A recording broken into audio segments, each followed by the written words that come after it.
તો આજનો જે પહેલો ટોપિક જે છે એ છે ફ્યુજિટિવ ઇકોનોમિક ઓફેન્ડર એક્ટ 2018 2018ની અંદર ભારત સરકારે આ કાયદો બનાવ્યો ફ્યુજિટિવ ઇકોનોમિક ઓફેન્ડર. ઇકોનોમિકનો મતલબ શું થાય? આર્થિક. એ તો બધાને ખબર જ હોય. ઓફેન્ડરનો મતલબ શું થાય? ઓફેન્ડરનો મતલબ થાય ગુનેગાર અથવા તો અપરાધી. જ્યારે ફ્યુજિટિવનો મતલબ શું થાય? ફ્યુજિટિવનો મતલબ થાય ભગોડા.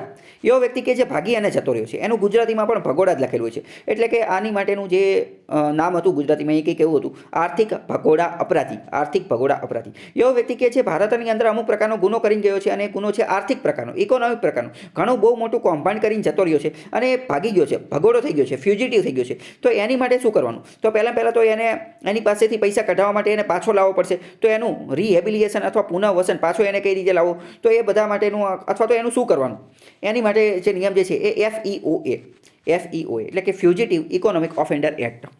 તો આ આખું શું છે એની વિશે થોડી વાત કરીએ. સરકાર દ્વારા 2018માં આ કાયદો લાવવામાં આવેલો હતો. This act targets economic offender accused of cheque dishonour. આ અંતર્ગત એવા બધા લોકો જે છે એ એવા ઇકોનોમિક ઓફેન્ડરને ટાર્ગેટ કરવામાં આવે છે કે જેણે ચેક ડિસઓનર એટલે કે ચેકનું પાલન ન કરેલું હોય, loan, investment, chit fund scam, money laundering, આવું કોઈ પણ કાર્ય કરેલું હોય. પરંતુ મુખ્યત્વે વાત તો એ કે 100 કરોડ કરતાં વધારેનું કૌભાંડ કરેલું હોય ને, 100 કરોડ કરતાં વધારેનું કૌભાંડ, તો એ લોકો જે છે એ તે આ અંતર્ગત આવશે. અને બીજી એ કે 100 કરોડ કરતાં વધારેનું કૌભાંડ કરેલું હોય અને આ ઉપરાંત આ કૌભાંડ કરી અને ભાગીને જતા રહ્યા હોય. ભાગી અને ક્યાં જતા રહ્યો કે અરેસ્ટ, એમની ધરપકડ ન થાય એટલે ભાગીને ક્યાંક બીજે જતા રહ્યો, એમને આ ફ્યુજિટિવ ઇકોનોમિક ઓફેન્ડર જે છે લાગુ પડશે.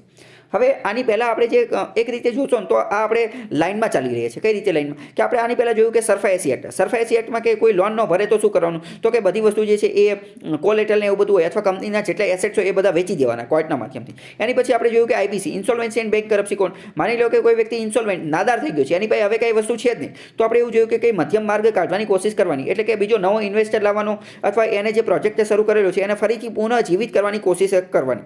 ફાઇનાન્શિયલ ક્રેડિટ અને એ બધા ભેગા થઈ અને એવો નિર્ણય લેશે. પરંતુ તો એ વસ્તુ ત્યાં પૂરી થઈ ગઈ. પરંતુ માની લો કે કોઈ એવો વ્યક્તિ છે કે જે એને લોન બૂચ મારી દીધી છે, ઘણું મોટું કૌભાંડ કર્યું અને હવે ભાગી ગયો છે, વિદેશમાં ભાગી ગયો છે, તો શું કરવાનું? તો થાય ફ્યુજિટિવ ઇકોનોમિક ઓફેન્ડર. એટલે તમે આ સરફાયસી એક્ટ, તમે આ બધી વસ્તુ જે છે એ ક્રમમાં જ યાદ રાખો. આરબીઆઈ પહેલાં 3R જે છે એ રાખેલા હતા. પહેલાં શું હતું? તો કે રિકોગ્નાઇઝેશન ને, રિસોલ્વ ને, રિસ્ટ્રક્ચર ને, એવું રિસ્ટ્રક્ચર ને રિકવર, આ પ્રકારના 3R હતા. પછી શું આવ્યું? તો કે પછી આવ્યું કે સરફાયસી એક્ટ, રિકવર અંતર્ગત આવ્યું સરફાયસી એક્ટ. પછી આવ્યું કે આઈબીસી, અને આઈબીસી પછી જે આવશે આ ફ્યુજિટિવ ઇકોનોમિક ઓફેન્ડર. તો આ જે ક્રોનોલોજી અથવા ટાઈમલાઈન જે છે એ તમે સમજી શકો છો કે કઈ રીતે બધું એક સાથે ચાલી રહ્યું છે. હા, તો 100 કરોડ કરતાં વધારે કૌભાંડ કરી અને ભાગી ગયો હોય તો એ ફ્યુજિટિવ ઇકોનોમિક ઓફેન્ડર કહેવાશે.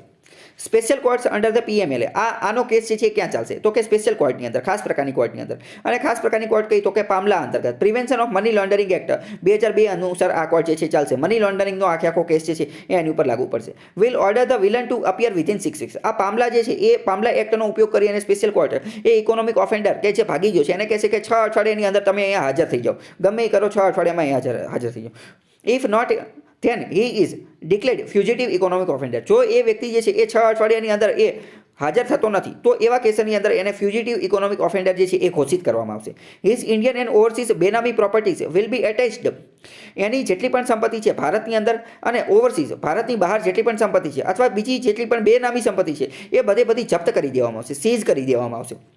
વન્સ પ્રોપર્ટી એટેચ્ડ, એકવાર આ જપ્ત કરી લેશે, union government will oversee its administration liquidation. તો પછી ભારત સરકાર જે છે એ એની ઉપર દેખરેખ રાખશે, એનું વહીવટ જે છે એનું એડમિનિસ્ટ્રેશન સરકાર લઈ લેશે અને એને લિક્વિડાઇઝેશન કરવાની કોશિશ કરશે. એટલે કે એમાંથી વધુ અને વધુ પૈસા પ્રાપ્ત કરવાની કોશિશ કરશે. બીજું, no ordinary civil court tribunal can give stay order. આવા કેસની અંદર કોઈ પણ સિવિલ કોર્ટ કે ટ્રિબ્યુનલ જે છે એ આવા કેસની અંદર ક્યારેય સ્ટે ઓર્ડર આપી શકશે નહીં.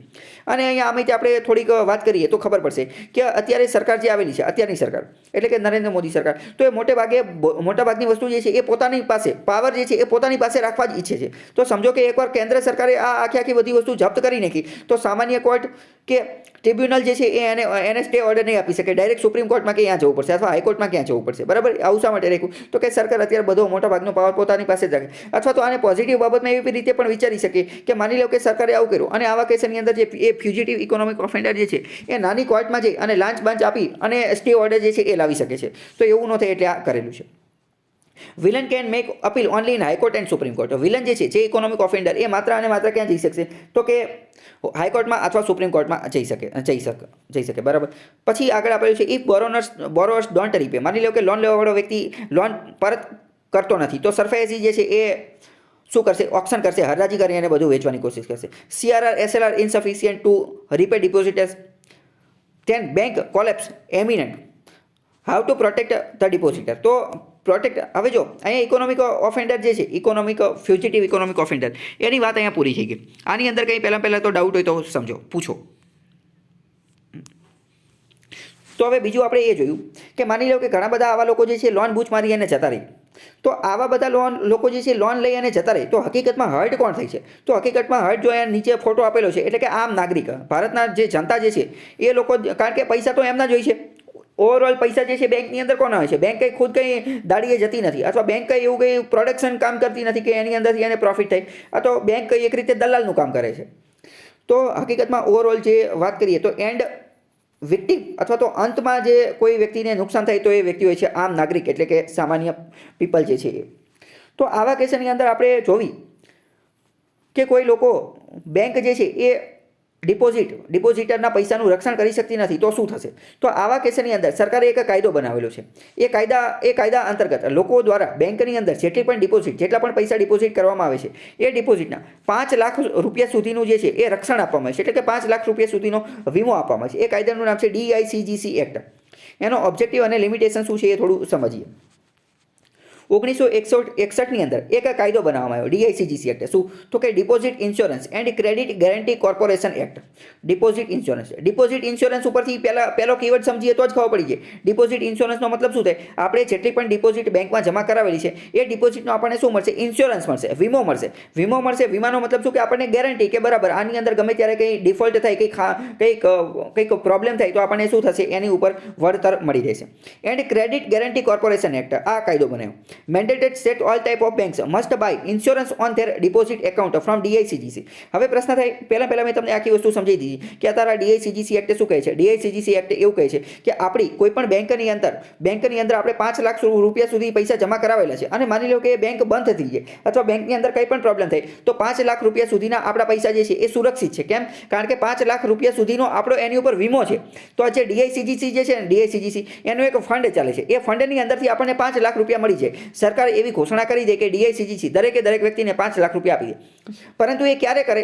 એમાં વાર લાગી શકે છે. એ ભાઈ તાત્કાલિક ન મળે, એમાં કોઈ સમય મર્યાદા હોતી નથી, એટલે મળી જાય. એટલે કે ટૂંકમાં આપણે એવું માનીને ચાલવાનું કે આપણી બેંકમાં, કોઈ પણ બેંકની અંદર, SBI હોય કે HDFC ગમે બેંકની અંદર આપણે જો 5 લાખ રૂપિયા સુધીની ડિપોઝિટ રકમ જે છે જમા કરાવી છે, તો આપણે નિશ્ચિત રિસ્ક કોઈ રહી નહીં, આપણે એક રીતે ટેન્શન ફ્રી લાઈફ જે છે જીવી શકીએ.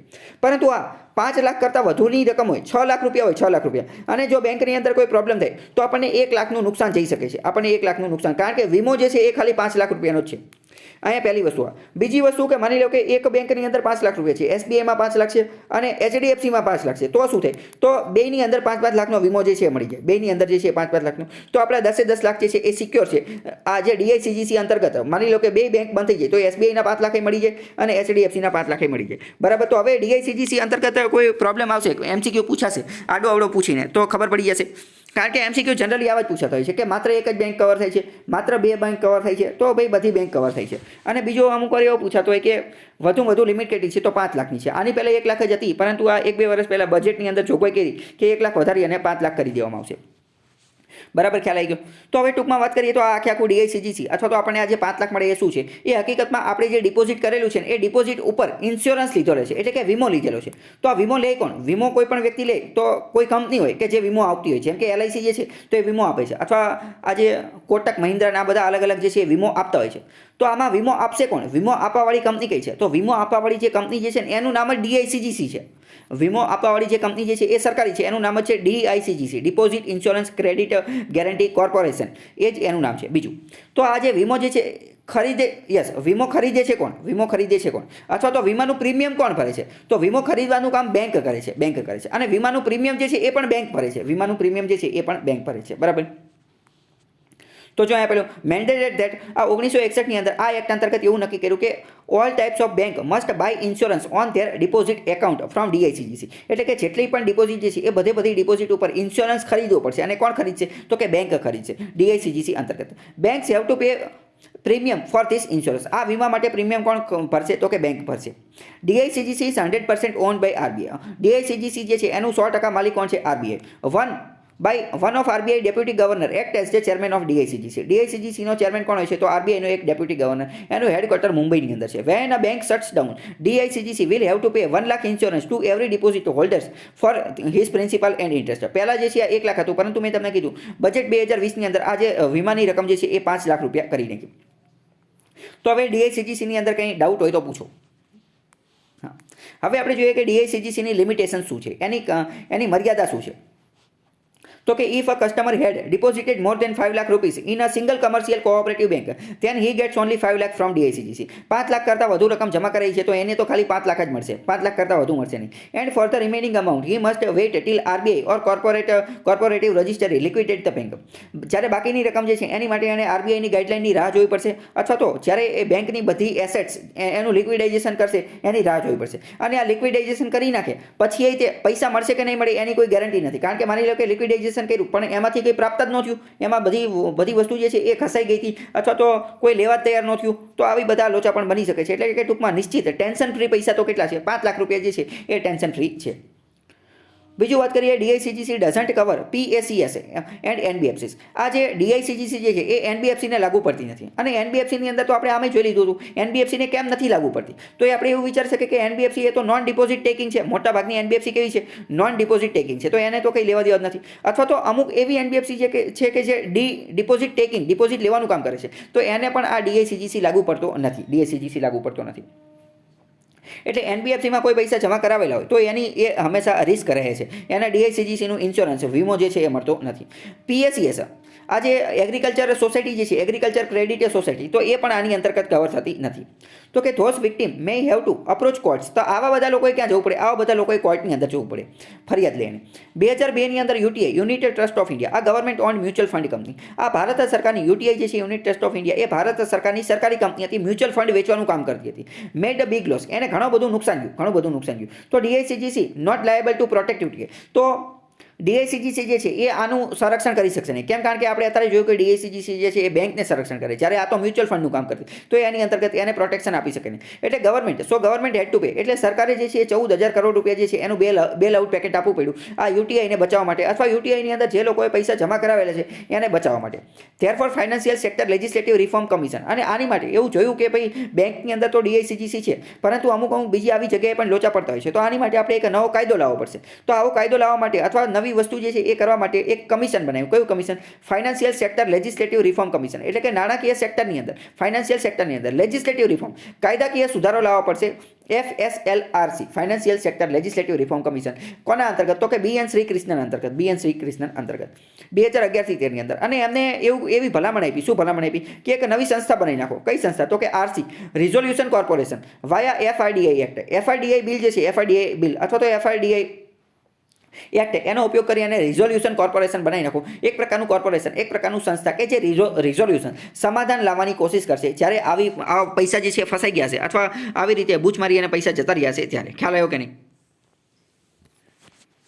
તો હવે આજે BN શ્રીકૃષ્ણને જે કીધું હતું FRDI બિલ લાવવાનું, એક્ટ લાવવાનું, financial resolution and deposit insurance, તો એવું બિલ જે છે 2017ની અંદર લાવેલા છે. તો એ બિલ જે છે એનો ઓબ્જેક્ટિવ શું છે અને એ રદ કરી નાખેલું છે. એ બિલ જે છે એ લાગુ પડેલું નથી. પરંતુ શું છે એ આપણે પછી આગળ છે અ બેડ બેંક કોલ્ડ પારા. પછી આગળના જે former chief economic adviser CEA જે ચીફ ઇકોનોમિક અરવિંદ સુબ્રમણ્યમ, એને 2016ના ઇકોનોમિક સર્વેની અંદર આ પારા જે છે એ બનાવવાનું કીધું હતું. હવે આ બેડ બેંક અને પારા ને આ બધી વસ્તુ જે છે, આ ટોપિક ચલાવતો નથી હું, કારણ કે યુટ્યુબમાં મેં જે છે એ આની ઉપર એક ઓલરેડી અલગ વિડીયો મૂકેલો છે. એ વિડીયો જોઈ લેજો એટલે ખ્યાલ આવી જશે. એમાં આ જ બધી વસ્તુ ડિટેલમાં સમજાવેલી છે. હવે આગળનો ટોપિક છે PCA ફ્રેમવર્ક. તો PCA ફ્રેમવર્કનો મતલબ થાય પ્રોમ્પ્ટ કરેક્ટિવ એક્શન. તો આની ઉપર પણ મેં યુટ્યુબમાં એક અલગ વિડીયો બનાવેલો છે, એ તમે જોઈ લેજો. તો 2002ની અંદર આરબીઆઈના ગવર્નર બિમલ જલન જે છે એમણે એક વસ્તુ ડિઝાઇન કરી. શું? તો કે બધી શેડ્યુલ કમર્શિયલ બેંક, RRB સિવાયની જેટલી શેડ્યુલ કમર્શિયલ બેંક જે છે એમની માટે એક વસ્તુનું નિર્માણ કર્યું. 2017ની અંદર Urjit Patel, regional rural bank, 2017ની અંદર ઉર્જિત પટેલે પણ PCAના નિયમો જે છે એ કડક કર્યા. 2018ની અંદર નાબાર્ડે એવી જાહેરાત કરી કે નાબાર્ડ જે છે, નાબાર્ડ માટે અલગ પ્રકારનું PCA ફ્રેમવર્ક જે છે એ જાહેર કરવામાં આવશે. PCA ફ્રેમવર્ક એટલે શું? હકીકતમાં મેઇન વસ્તુ શું છે? PCA ફ્રેમવર્ક એટલે શું? અમુક બેંક જે છે ને એને PCA ફ્રેમવર્કની અંદર લઈ દેવામાં આવે.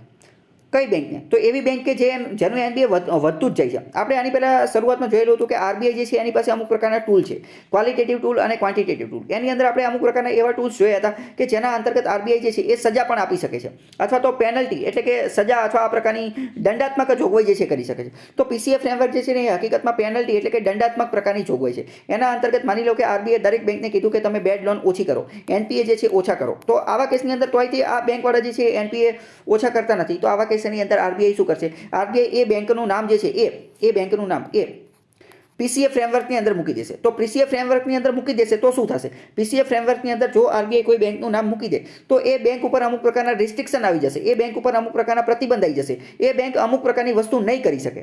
કઈ વસ્તુ નહીં કરી શકે? જેમ કે હવે નવી કોઈ લોન નહીં આપી શકે, નવું કોઈ કાર્ય નહીં કરી શકે, આવી બધી વસ્તુ.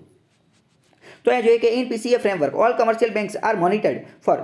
પીસીએ ફ્રેમવર્ક અંતર્ગત બધી જ બેંકોને મોનિટરિંગ કરવામાં આવશે કે એમની એસેટ ક્વોલિટી કેટલી છે, બેડ લોન વધતા નથી કે શું કઈ રીતે છે. પછી કેપિટલ એમની પાસે દરેક બેંક પાસે પૂરતું કેપિટલ છે કે નહીં, બેસલ 3 અંતર્ગત કેપિટલ છે કે નહીં. બેસલ 3 ની અંતર્ગત એવું નક્કી કરવામાં આવ્યું કે બેંક પાસે ખુદનું કેપિટલ હોવું જોઈએ. માની લો કે 100 રૂપિયા જે છે એ ટોટલ ડિપોઝિટ છે, તો આ 100 રૂપિયાની ડિપોઝિટની સામે 9% એટલે કે 9 રૂપિયા જે છે ને બેંકના ખુદના હોવો જોઈએ. બેંકે ખુદે જે છે બેંકના જે બોર્ડ ઓફ ડિરેક્ટરની અંદર અથવા બેંકના જે માલિક લોકો જે છે એમને પોતાના ખુદના એટલા પૈસા જે છે એ કાઢવાના. જેના કારણે શું થાય કે બેંક ગમે ત્યારે લોન બધા બૂચ મારીને જતા રહે, તો આવા કેસની અંદર બેંકનું ખુદનું કેપિટલ હોય તો એ ખુદના કેપિટલથી બધી વસ્તુ જે છે એ એને જે છે હેન્ડલ કરી શકે. તો કેપિટલ આ બેઝલ 3 અંતર્ગત કેપિટલ એમની પાસે છે કે નહીં. પ્રોફિટેબિલિટી બેંક પ્રોફિટમાં ચાલે છે કે લોસમાં ચાલે છે એ બધું પણ મોનિટરિંગ કરવામાં આવશે પીસીએ અંતર્ગત. Accordingly are classified into risk threshold 1 2 3. રિસ્કના આધારે 1 2 3 ના આધારે જે છે એમને નક્કી કરવામાં છે. Higher the number higher the risk એટલે કે માની લો કે કોઈ બેંક ત્રીજા નંબર ઉપર છે તો સૌથી વધુ રિસ્ક ક્યાં રહેલી છે. આના અંતર્ગત આરબીઆઈ જે છે એ કરેક્ટિવ એક્શન અલગ અલગ પ્રકારના જે છે એ લે. મેં તમને કીધું કે અમુક પ્રકારનું રિસ્ટ્રિક્શન મૂકે, પ્રતિબંધ મૂકે. તો કેવા પ્રતિબંધ મૂકે? જેમ કે RBI giving strict warning, RBI કડક ચેતવણી આપે. Conducting deeper audit and supervision, એ બેંકની અંદર જે છે આરબીઆઈ વારંવાર ઓડિટ કરે, વારંવાર સુપરવિઝન કરે, વારંવાર ઓડિટ કરે, વારંવાર સુપરવિઝન કરે. આના કારણે શું થાય? આના કારણે પહેલાં તો બેંકનો ટાઈમ બગડે. બીજી વસ્તુ અહીંયા હું તમને એક ચોખ્ખી વાત કહું ને તો દરેક બેંકની અંદર કંઈક ને કંઈક તો નાની ખોટી વસ્તુ થતી જ હોય. દરેક બેંકની અંદર ભલે ગમે એટલી સારી બેંક હોય, દૂધે ધોયેલી હોય, તોય ત્યાં નાનું કંઈક કરપ્શન તો થતું જ હોય. તો વારંવાર ઓડિટ થાય, વારંવાર સુપરવિઝન થાય, તો આ બધી વસ્તુ જે છે એ આરબીઆઈના ધ્યાનમાં આવી જાય. આરબીઆઈના ધ્યાનમાં આવે તો પ્રોબ્લેમ થાય. બીજું પહેલી વસ્તુ તો એ આ કરશે જો કોઈ બેંકના પીસીએ ફ્રેમવર્કમાં મૂકી દીધી તો. બીજું શું કરશે? Restricting banks directors salaries and dividend distribution to its investors. બેંકના જે ડિરેક્ટર હશે એની સેલરી અને એના ડિવિડન્ડ જે છે એની અંદર ઘટાડો કરશે, અથવા આની સેલરી અને ડિવિડન્ડ જે છે ને એ ઇન્વેસ્ટર લોકોને આપવાની કોશિશ કરશે, બેંકના જે રોકાણકારો જે છે એને આપવાની કોશિશ કરશે. Restructuring banks branch expansion and landing operation, બેંકની બ્રાન્ચ જે છે એ કઈ જગ્યાએ ફેલાવ કરો તો કે ગામડામાં વધારે ફેલાવ, અથવા લેન્ડિંગ ઓપરેશનની અંદર કોને લોન આપી કોને લોન ન આપી, અથવા લોન આપવાનું બંધ પણ કરી શકશે. પછી બેંક જે છે એને મર્જ પણ કરી શકશે, અથવા તો બેંક બંધ પણ કરી શકે. વીક બેંક હોય તો એને બંધ પણ કરી શકે બેન્કિંગ રેગ્યુલેશન એક્ટનો ઉપયોગ કરી. જ્યારે પણ એટલે ટૂંકમાં વાત કરીએ તો પીસીએની અંદર કોઈ બેંકનું નામ આવી ગયું મતલબ કે એ બેંકના ખરાબ દિવસો ચાલુ થઈ ગયા, એ બેંકના જે છે એ ખરાબ દિવસો ચાલુ થઈ ગયા. એટલે બેંક હંમેશા એવી કોશિશ કરે કે મારે પીસીએમાં આવવું નથી, અથવા તો જો હું પીસીએમાં આવી ગઈ છું તો મારે જલ્દીથી જલ્દી આ પીસીએમાંથી બહાર નીકળી જવું છે. કારણ કે સમજો કે બેંક કોઈને લોન નહીં આપી શકે તો બેંકને પ્રોફિટ ને એવું બધું થશે ને. એટલે એવું નક્કી કરે કે આપણે પીસીએમાંથી વધુ ને વધુ ઝડપથી બહાર નીકળી જવું છે. If a PCA listed bank wants to get white listed, પીસીએમાં જે છે પીસીએમાંથી બહાર નીકળવું એટલે કે વ્હાઇટ લિસ્ટ બનવું. It will have to reduce its NPA. તો પીસીએમાંથી બહાર કઈ રીતે નીકળી શકાય, વ્હાઇટ લિસ્ટ કઈ રીતે બની શકાય? તો એનપીએ ઘટાડવી. તો obtain capital additional capital its profitability, માની લો કે એનપીએ ઘટાડવા બહુ મુશ્કેલ છે, તો આવા કેસની અંદર બેંકના જે ઇન્વેસ્ટરો અથવા બેંક જે છે પોતાનું ખુદનું કેપિટલ વધારી શકે. બેંક પોતાનું ખુદનું કેપિટલ વધારશે તો એનો પ્રોફિટ વધી જશે, તો પોતાનું ખુદનું કેપિટલ વધારીને પણ કરી શકાય. બે રસ્તા છે, કાં તો પહેલો એનપીએ ઘટાડો, બીજું પોતાનું ખુદનું કેપિટલ જે છે એ વધારો. પીસીએ જે છે એ મોનિટરી પોલિસીની અંતર્ગત આવે છે, ક્વોલિટેટિવ ટૂલની અંતર્ગત આવશે. જો પીસીએની અંદર આપણે શું કે કોઈ પણ પ્રકારની આંકડાકીય માહિતી આવતી નથી, આંકડાકીય માહિતી જ્યાં આવતી એ બધી કોની અંતર્ગત આવશે? ક્વોન્ટિટેટિવની અંદર. આમાં આંકડાકીય નથી એટલે આ ક્વોલિટેટિવ ટૂલની અંદર આવશે, સિલેક્ટિવ ટૂલની. અને બીજું આ ડાયરેક્ટ એક્શનની અંદર આવશે, કેમ કે આમાં જે છે એ આરબીઆઈ શું કરે છે? ડાયરેક્ટ એક્શન જે છે લે છે, અને આની અંદર પિનલ એક્ટિવિટીને એવું બધું સજાની ને બધાની જોગવાઈ જે છે એ વધુ કરે છે. ખ્યાલ આવ્યો? આગળ વાત કરીએ. હવે આગળનો ટોપિક છે supervisory action framework for UCB. Urban cooperative bank જે છે એની માટે સુપરવાઇઝરી એક્શન ફ્રેમવર્ક બનાવ્યો, એક પ્રકારનું એક્શન ફ્રેમવર્ક બનાવ્યો કે જેની અંતર્ગત એમનું સુપરવિઝન દેખરેખ રાખવામાં આવશે. 2012ની અંદર આરબીઆઈ દ્વારા આ બધી વસ્તુ કોઓપરેટિવ બેંક, અર્બન કોઓપરેટિવ બેંકને ધ્યાને રાખી અને બનાવવામાં આવેલું હતું. આના અંતર્ગત એવું નક્કી કર્યું કે આમના જે સુપરવિઝનના નિયમો જે છે એને ટાઈટ કરવામાં આવશે, એને મજબૂત કડક બનાવવામાં આવશે. How it is similar or different than PCA, પરંતુ આ બધા જે છે એ પીસીએ કરતાં થોડા અલગ છે. કઈ રીતે અલગ છે? કઈ રીતે અલગ છે? હા, એટલું કંઈ મહત્વનું નથી, બરાબર. એ અર્બન કોઓપરેટિવ બેંક છે. અને આમે તે અર્બન કોઓપરેટિવ બેંક તો મોટે ભાગે રાજ્યની માલિકીની અંદર રાજ્યની દાયરામાં આવતું હોય છે. તેમ છતાં પણ આરબીઆઈ એના થોડાક નિયમો જે છે એ ટાઈટ કર્યા છે. ઓકે, હવે આગળનો ટોપિક છે બેસલ 3 નોર્મ્સ. બેસલ 3 નોર્મ્સ શું છે એ સમજીએ.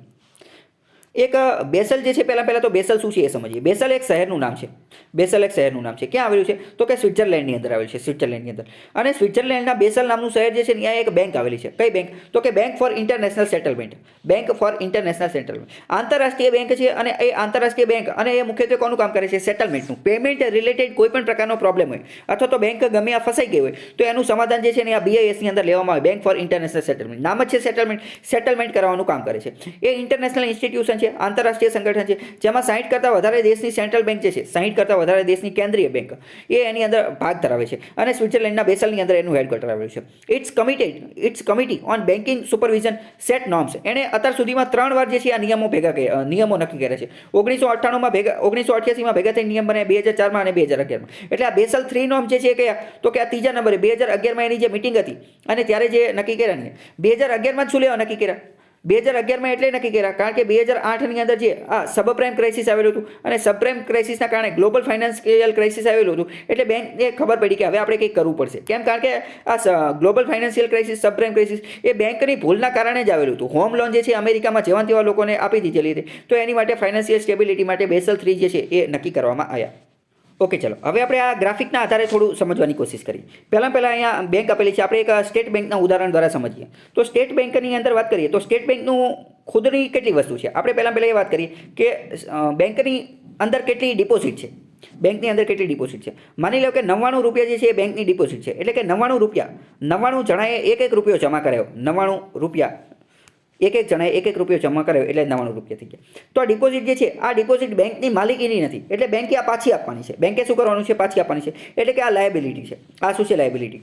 તો આ જે 99 રૂપિયા જે છે ને એની સામે બેંકનું ખુદનું કેપિટલ પણ હોવું જોઈએ. અથવા તો સમજો કે ગમે ત્યારે નવી બેંકો શરૂ કરેલી હશે તો તાત્કાલિક તો કંઈ બધા લોકો ડિપોઝિટ કરવા આવી નહીં ગયા હોય. એટલે જ્યારે બેંક પહેલી જ વાર ચાલુ કરેલી હશે ત્યારે પણ બેંકે પોતાનું ખુદનું કંઈ કેપિટલ જે છે એ લોન્ચ કરેલું હશે. બેંકની પોતાના ખુદના પૈસા, પોતાનું ખુદની મૂડી, પોતાનું ખુદનું કેપિટલ હશે. તો બેંકનું પોતાનું ખુદનું કેપિટલ હશે તો એ 200 રૂપિયા હશે. 200 રૂપિયા. એક તો કયું હશે? શેર 100 રૂપિયા અને એક તો બોન્ડ 100 રૂપિયા. શેર 100 રૂપિયા અને બોન્ડ 100 રૂપિયા. જે શેર હશે એ કેવી હશે? શેરને ઇક્વિટી કહેવાશે. શેરનો મતલબ શું? ઇક્વિટી. એટલે કે જેટલા પણ લોકો શેર ધરાવતા હશે એ બધા કોણ હશે? એ બધા બેંકના માલિક હશે. એ બધા બેંકના માલિક હશે. ફોર એક્ઝામ્પલ સમજો કે તમારી પાસે એસબીઆઈના 10 શેર છે. એનો મતલબ એમ કે તમે 10 શેર જેટલી એસબીઆઈની અંદર માલિકી ધરાવો છો. 10 શેર જેટલી બેંકની અંદર શું માલિકી ધરાવો છો. મતલબ કે જ્યારે વોટિંગ ને એવું બધું થતું હશે તો ત્યારે પણ તમને જે છે એ બોલાવવામાં આવશે. જ્યારે ડેબ બોન્ડ હશે, બોન્ડ એ હકીકતમાં શું હશે? એ ઉધાર હશે. એને એક રીતે ઉધાર ગણવામાં આવશે. જે વ્યક્તિ શેર ધરાવતો હશે એ વ્યક્તિ બેંકનો માલિક નથી. એ વ્યક્તિ જે છે એ બેંકનો માલિક નથી. પરંતુ બેંકે જે રીતે નક્કી કરેલું છે કે દર વર્ષે તમને આટલું ઇન્ટરેસ્ટ મળી જશે તો એ એટલું મળતું રહેશે. તો ટૂંકમાં વાત કરીએ તો બેંક પાસે જેટલા પણ પૈસા હશે એમાં અમુક પૈસા બેંકની લાયબિલિટી હશે એટલે ડિપોઝિટ હશે. જ્યારે અમુક પૈસા જે છે એ બેંકના એસેટ્સ હશે. એ એસેટ્સ કયા હશે? તો કે એ બેંકનું જે ખુદનું કેપિટલ છે. ખુદના કેપિટલ બેંક પાસે કઈ રીતે આવી શકે? તો કે બે રીતે. એક તો ઇક્વિટી શેરના માધ્યમથી અને બીજું ડેબ એટલે કે બોન્ડના માધ્યમથી. જે બોન્ડ હશે એ ડેબ હશે એ ઉધાર હશે. એ બેંકે પાછું ચૂકવવાનું છે. એ પાછું ચૂકવવાનું છે. આગળ જોઈએ. આ ઉપરાંત બેંક અમુક પ્રકારનો નેટ પ્રોફિટ પણ કરશે. અમુક પ્રકારનો નેટ પ્રોફિટ કરશે. હવે આ બધાનો જ્યારે સરવાળો કરશું અને આપણને જે જવાબ મળશે એને આપણે કહેવાશું એસેટ્સ. એ બધું માની લો કે એસેટ્સ થઈ અને કેટલું થાય છે? 100 રૂપિયા થાય છે. આની અંતર્ગત સીઆરઆર ને એસએલઆર ને ગુડ લોન ને બેડ લોન ને બધું આવી ગયું. આની અંદર આના માધ્યમથી તે આ 100 રૂપિયા જે છે આ 100 રૂપિયામાંથી તે સીઆરઆરનું સેટિંગ કરવાનું, એસએલઆરનું સેટિંગ કરવાનું, લોન આપવાની, સારી લોન, ખરાબ લોન બધું એમાંથી આપવાનું. આગળ જોઈએ. હવે આના આધારે જે છે એ RWA ગણવામાં આવે. RWA નો મતલબ શું? Risk weighted assets. અથવા તો હવે આપણે જોયું કે એસબીઆઈ પાસે કેટલું એસેટ છે? તો કે 100 રૂપિયાનું. તો આ 100 રૂપિયામાંથી એવું કેટલું એસેટ છે કે જે રિસ્કવાળું છે? આ 100 રૂપિયામાંથી એવી કેટલી લોન છે કે જે પાછા આવવાની શક્યતા ખૂબ જ ઓછી છે? તો એ ગણવામાં આવે. એ કઈ રીતે ગણે? તો એની માટેનું એક સૂત્ર છે. એ સૂત્ર કોણે બનાવ્યું? તો કે બેસલ 3 ની અંદર બનાવવામાં આવ્યું. એ સૂત્ર કયું છે આપણે આગળ જોઈશું, પરંતુ એટલું બધું કામનું નથી. એ એટલું બધું કામનું નથી. પરંતુ મહત્વની વસ્તુ શું છે કે RWA નામનો કીવર્ડ જે છે ને એ મહત્વનો છે. RWA શું છે તો કે રિસ્ક વેટેડ એસેટ છે. રિસ્ક વેટેડ એસેટ એટલે શું કે બેંકનું ટોટલ એસેટ જે છે એમાંથી એવું એસેટ કેટલું છે કે જે રિસ્કવાળું છે, એ કેવું રિસ્કવાળું છે. તો સમજો જેટલો આ એસેટ વધુ હશે, જેટલું આ એસેટ વધુ હશે એટલી બેંકની હાલત કેવી, સારી હશે કે ખરાબ હશે? એવી બેંકની હાલત ખરાબ હશે. કેમ? કારણ કે જેટલો આ રેશિયો વધારે હશે એનો મતલબ એમ કે બેંકનું રિસ્કવાળું એસેટ, રિસ્કવાળી પૂંજી વધારે છે એટલે કે બેડ લોન વધુ છે, એટલે કે NPA વધુ છે, એટલે કે રિસ્ક વધુ છે. તો આપણે આના આધારે માનીએ તો માની લો કે રિસ્ક એસેટ રેશિયો જે છે, રિસ્ક વેટેડ રેશિયો એ આપણને 120 મળે છે. કેટલો મળે છે? 120. આગળ જોઈએ તો કે બેસલ 3 નોર્મે શું કીધું? બેસલ 3 નોર્મે એવું કીધું કે મિનિમમ કેપિટલ, બેંકનું ખુદનું કેપિટલ, મિનિમમ કેપિટલ એટલે કોનું? તો કે બેંકનું કેપિટલ વત્તા રિસ્ક વેટ એસેટ રેશિયો, એ બે થઈને કેટલું હોવું જોઈએ? 9% હોવું જોઈએ. મેં તમને હમણાં સમજાવ્યું, હમણાં તો મેં તમને ઉદાહરણ જ્યારે સમજાવ્યું ત્યારે મેં તમને કીધું હતું કે બેંકનું ખુદનું કેપિટલ કેટલું હોવું જોઈએ? તો કે 9% હોવું જોઈએ. અથવા તો એટલું યાદ રાખો કે મિનિમમ કેપિટલ વત્તા રિસ્ક વેટેડ એસેટ રેશિયો, આ CRAR, એ બંને ભેગો થઈને કેટલું હોવું જોઈએ? 9% હોવું જોઈએ. પ્રેઝન્ટલી અત્યારની વાત કરીએ તો એ 1% ઓછું, 1% કરતાં ઓછું છે. અને ડિઝાયરેબલ એ હોવું જોઈએ કેટલું? તો કે 9% હોવું જોઈએ. 9%ની કઈ રીતે આપણે આગળ ઉદાહરણથી સમજીશું. આગળ જોઈએ તો કે એડિશનલ ₹10 કેપિટલ રિક્વાયર્ડ. અત્યારે આપણે આના આધારે જોયું, અત્યારે આપણે SBIનું ઉદાહરણ જોઈએ છે. તો SBIના ઉદાહરણ અંતર્ગત આપણે જોયું કે એનું એસેટ જે હતું એ ₹100 હતું. એના આધારે આપણે એનું રિસ્ક વેટેડ એસેટ જે છે એ ગણ્યો તો એ કેટલો થયો? તો કે ₹120 થયો. 120. તો એના આધારે આપણે જોઈએ ને તો SBIનું જે રિસ્ક વેટેડ રેશિયો જે છે એ કેટલો છે? 1% છે. 1%. જ્યારે હોવો જોઈએ કેટલો? તો કે 9% હોવો જોઈએ. મતલબ કે 8% ખૂટે છે. 8% ખૂટે છે. તો એ 8% માટે શું કરવું પડશે? 8% માટે બેંકે પોતાનું ખુદનું કેપિટલ 8% નાખવું પડશે. એટલે કે એડિશનલી ₹10 કેપિટલ રિક્વાયર્ડ, એટલે કે વધારાના અમુક પૈસા જે છે એ બેંકે ખુદના નાખવા પડશે. The process of gathering that capital via share bonds એને રિકેપિટલાઇઝેશન. તો મતલબ કે બેંકે આની માટે શું કરવું પડશે? બેંકે આ કેપિટલ પ્રાપ્ત કરવું પડશે. બેંક આ કેપિટલ કઈ રીતે પ્રાપ્ત કરશે? શેર ઇસ્યુ કરીને અથવા બોન્ડ ઇસ્યુ કરીને. તો બેંક જ્યારે આ શેર ઇસ્યુ કરીને અથવા બોન્ડ ઇસ્યુ કરીને આ જે કેપિટલ વધારાના પૈસા પ્રાપ્ત કરે છે એને રિકેપિટલાઇઝેશન કહેવામાં આવે છે. તો રિકેપિટલાઇઝેશન એટલે શું? બેંક વધારાના પૈસા પ્રાપ્ત કરે એ. બીજું, બેંકને આ રિકેપિટલાઇઝેશનની જરૂર કેમ પડી? બેંકને જરૂર પડી એટલા માટે કારણ કે એને આ CRAR રેશિયો જે છે પૂરો કરવાનો છે. એટલે RBI કીધું કે ફરજિયાત 9% રાખવાનો છે, પરંતુ આમનો 1% છે. એટલે વધારાના 8%, વધારાના પૈસા એને જરૂર પડશે. તો વધારાના પૈસાની એને અરેન્જમેન્ટ કરવા માટે રિકેપિટલાઇઝેશન કરવું પડશે. એની માટે એને શેર અથવા બોન્ડ ઇસ્યુ કરવા પડશે. અહીંયા સુધી સમજાણું. આગળ જોઈએ નોન કમ્પ્લાયન્સ વિથ બેસલ. જો કોઈ બેંક જે છે એ બેસલના નિયમોને માનતી નથી તો શું કરશે? RBI એને PCA ફ્રેમવર્કની અંદર મૂકી દેશે. PCA ફ્રેમવર્ક શું છે આપણે ઓલરેડી જોઈ લીધું. અથવા તો RBI શું કરશે? એની ઉપર અમુક પ્રકારના પ્રતિબંધ મૂકી દેશે. ડિરેક્ટર હશે એની સેલરી બંધ કરી દેશે, એને ડિવિડન્ડ આપવાનું બંધ કરી દેશે, એની બ્રાન્ચ એક્સપાન્શન અટકાવી દેશે, અથવા તો બીજી અમુક મર્જર કન્સ્ટ્રક્શન શટડાઉન ને એવું બધું કરશે. એ આપણે ઓલરેડી PCAમાં જોઈ લીધું. તો રિકેપિટલાઇઝેશનના માધ્યમથી એ બધાથી આ બધું શરૂ થશે. If a weak public sector bank, માની લો કે નબળી સરકારી બેંક જે છે એ શેર અથવા બોન્ડ રજૂ કરશે તો કોઈ પણ ઇન્વેસ્ટર જે છે એ એની અંદર પૈસા ઇન્વેસ્ટ કરશે નહીં. આવા કેસની અંદર ગવર્મેન્ટ, સરકારે શું કરવું પડશે? સરકારે એનું રિકેપિટલાઇઝેશન કરવું પડશે, અથવા તો સરકારે ખુદે, મતલબ કે સરકારે એની અંદર પૈસા ઇન્વેસ્ટ કરવા પડશે. ફોર એક્ઝામ્પલ સમજો કે કોઈ એક બેંક છે કે જે એકદમ ખાડે ગઈ છે, જે એકદમ વીક છે, જે એકદમ નબળી છે, અને એનો આ રિસ્ક વેટેડ એસેટ રેશિયો જે છે એ એકદમ ખરાબ છે. માની લો કે એ 1% છે અને એને 9% કરવાનો છે, એટલે કે બીજા 8% જોઈ છે. તો બીજા પૈસા લેવા માટે એ શેર કે બોન્ડ જે છે ઇસ્યુ કરે છે, પરંતુ કોઈ પણ બોન્ડ એ ખરીદશે જ નહીં. કેમ? કારણ કે બધા વ્યક્તિને, ઇન્વેસ્ટ કરવાવાળા વ્યક્તિ, રોકાણ કરવાવાળા વ્યક્તિને ખબર જ છે કે ભાઈ આ બેંક ઓલરેડી ખાડે જાય છે અને ભવિષ્યમાં પણ આનું કંઈ થવાનું નથી. એટલે બેંકને જેટલું પણ રિકેપિટલાઇઝેશનનો ટાર્ગેટ રાખેલો છે એટલું થશે જ નહીં. માની લો કે બેંક એમ કહે કે રિકેપિટલાઇઝેશન માટે અમારે ₹100 જોઈએ છે અને એક રૂપિયાના અથવા તો 10 રૂપિયાના અમે 10 શેર જે છે એ લોન્ચ કરીએ છીએ, પરંતુ કોઈ ખરીદશે જ નહીં, તો શેર કોઈ ખરીદશે જ નહીં, તો બેંક પાસે પૈસા આવશે નહીં. તો આવા કેસની અંદર એનું રિકેપિટલાઇઝેશન કોણ કરશે? સરકાર કરશે. સરકાર પૈસા આપશે. સરકારે એને પૈસા આપવા પડશે કે સારું હાલો વાંધો નહીં, તમે કોઈ પૈસા નથી દેતા ને અમે દેવી છે. અથવા તો સરકારે શું કરવું પડશે? એને બીજી કોઈ મોટી બેંક જે છે, મોટી સરકારી બેંક, એની સાથે મર્જ કરવી પડશે, જેના કારણે શું થાય કે એ આ રિસ્ક વેટેડ રેશિયો જે છે એ જળવાઈ રહે એટલી માટે. અને એની માટે તો સરકારે અલગ અલગ પ્રકારની આ બેંક જે છે 2017માં અને 18માં જે છે એ મર્જ કરી હતી. અહીંયા ફરીથી એક વસ્તુ યાદ રાખી લો. આ બધી વસ્તુમાં તમારે ખાલી એટલું યાદ રાખવાનું છે, બેસલ 3 નોર્મ અંતર્ગત. બેસલ 3 નોર્મ અંતર્ગત એવું કીધેલું છે કે રિસ્ક વેટેડ એસેટ રેશિયો એટલે કે CRAR જે છે કેટલો હોવો જોઈએ? 9%. 9% હોવો જોઈએ. એનો મતલબ એમ કે બેંકની જે ખરાબ લોન જે છે ને, બેડ લોન અથવા તો રિસ્કવાળી લોન એ 9% હોવી જોઈએ. 9% કરતાં વધારે હોવી જોઈએ નહીં, 9% કરતાં વધવી જોઈએ નહીં. તો આવા કેસની અંદર દરેક બેંક એવી કોશિશ કરશે કોશિશ કરશે કે રિસ્ક વેઇટેડ એસેટ રેશિયો એ 9% હોય. જો એ 9% કરતાં ઓછો હશે તો 9% કરતાં ઓછો હશે તો એને 9% લાવવો પડશે, અને 9% લાવવા માટે એને વધુ અને વધુ કેપિટલ જે છે એ ઇન્ફ્યુઝ કરવું પડશે, વધુ અને વધુ પૈસા જે છે એ પોતાના ઇન્વેસ્ટ કરવા પડશે. આટલી વસ્તુ યાદ રાખવાનું, બીજું કંઈ વધારાનું યાદ રાખવાનું નથી. From 1st April 2013, RBI began phased implementation of Basel III norms in India. 2013 થી RBI જે છે ધીમે ધીમે શરૂ કર્યું ફેઝડ મેનરની અંદર કે આનું અમલીકરણ જે છે ભારતની અંદર શરૂ કરી શકે. પ્રથમવાર first a bank needs to calculate its risk weighted ratio. સૌથી પહેલા બેંકે શું કરવું પડશે? RWA ની ગણતરી કરવી પડશે. એક સૂત્ર આપેલું છે, એ સૂત્રના માધ્યમથી, એટલે કે રિસ્ક વેઇટેડ એસેટ. બેંકનું એવું કેટલું એસેટ, એવી કેટલી પૂંજી છે કે જે રિસ્ક વાળું છે.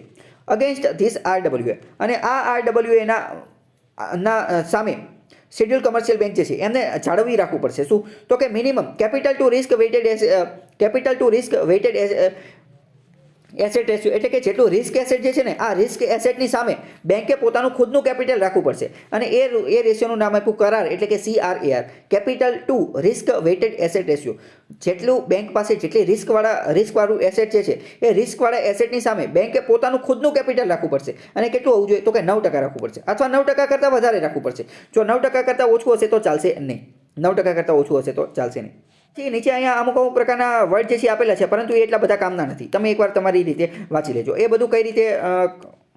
ઓકે, આગળ વાત કરીએ કે inch member countries central bank can prescribe different percent ratio depending on there countries situation. આ જે આપણે જોયું કે કરાર CRAR, capital to risk એડિક્યુએસી ratio, એ નક્કી કોણ કરશે? તો બેસલે તો કહી દીધું કે આપણે આટલું નક્કી કરવાનું છે, પરંતુ બેસલને ધ્યાનમાં રાખીને જે તે બેંકની સેન્ટ્રલ બેંક જે છે એ નક્કી કરશે. દરેક દેશની અંદર સેન્ટ્રલ બેંક અલગ અલગ પ્રકારનો જે છે એ નક્કી કરી શકે છે આ રેશિયો જે છે, અને અલગ અલગ બેંક માટે અલગ અલગ પણ કરી શકે, જેમ કે પબ્લિક સેક્ટર બેંક માટે અલગ, પ્રાઇવેટ માટે અલગ, બધા માટે અલગ અલગ કરી શકે. એઝ બેડ લોન, એટલે કે NPA જે છે એ વધે છે, જેમ જેમ બેડ લોન NPA વધી રહ્યા છે, બેંક્સ એસેટ ક્વોલિટી ડિગ્રેડ્સ.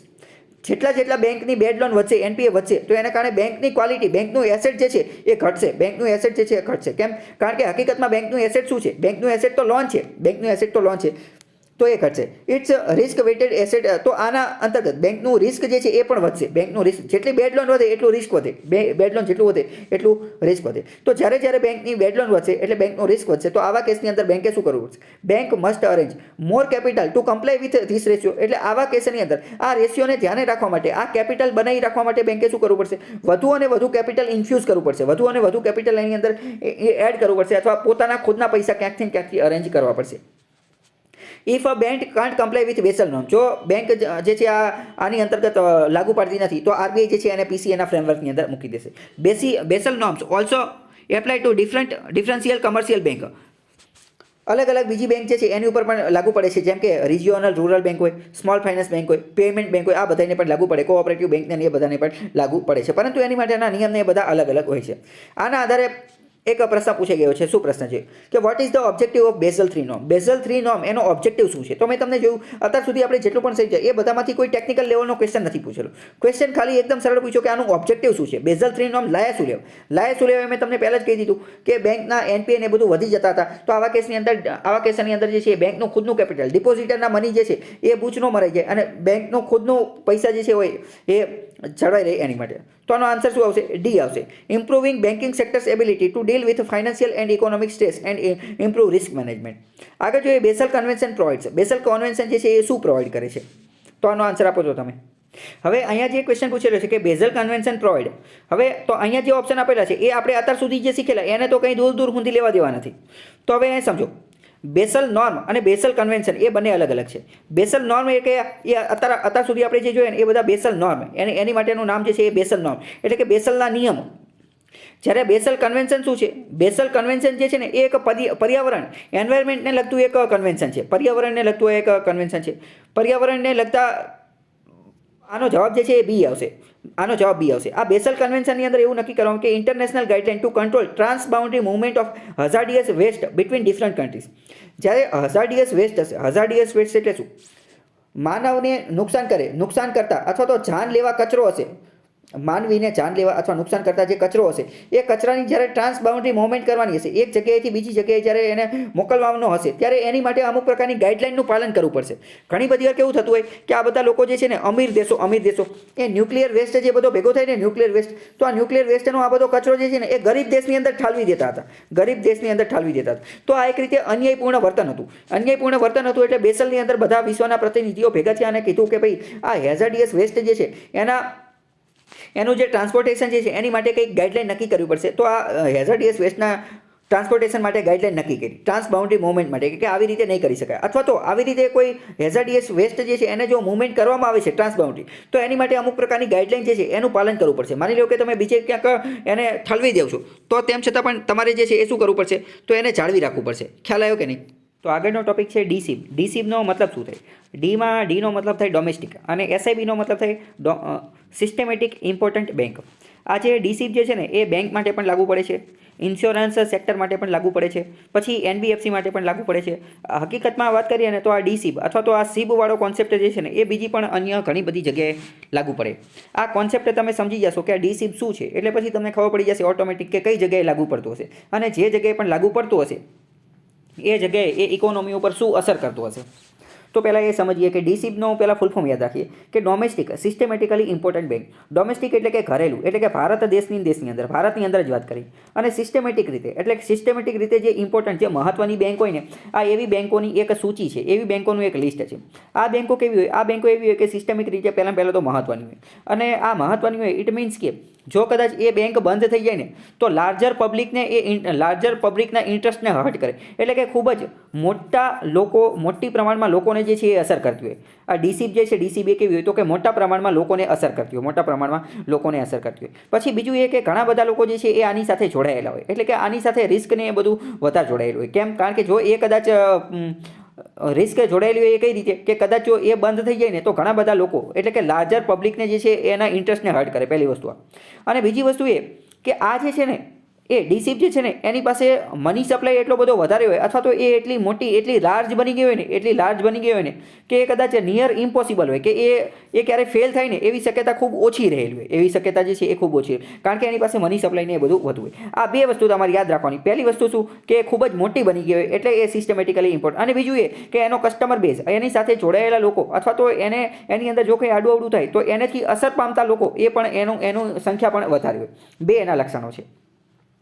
આનો કોન્સેપ્ટ કોણે બનાવ્યો? તો 2010ની અંદર G20 જે છે G20 એમને નક્કી કરેલું. પ્રશ્ન ડાયરેક્ટ વિધાનવાળા વાક્યમાં મૂકી દેશે. ડીસીબનો કોન્સેપ્ટ કોણે આપેલો? તો કે G20ની બ્રેઇન ચાઇલ્ડ છે, એટલે કે G20ની જે બ્રેઇન ચાઇલ્ડ એક હતી financial stability board, FSL, financial stability. આની પહેલાં આપણે જોઈ લેવું હતું કે લીગલ એન્ટિટી આઇડેન્ટિફાયર એ જે છે એ પણ આ G20ની જે આ ફાઇનાન્શિયલ સ્ટેબિલિટી બોર્ડ જે છે ને એને જ બનાવેલું હતું, અને આ ડીસીબ પણ એને જ બનાવેલું છે. એનું હેડક્વાર્ટર બેસલની અંદર આવેલું છે, બેસલ સ્વિટ્ઝરલેન્ડમાં છે. એણે અલગ અલગ દેશોને પૂછ્યું કે તમે સિસ્ટમેટિકલી ઇમ્પોર્ટન્ટ ફાઇનાન્શિયલ ઇન્સ્ટિટ્યુશન જે છે ને એને ગોતો અને put a framework to reduce risk in ધેમ.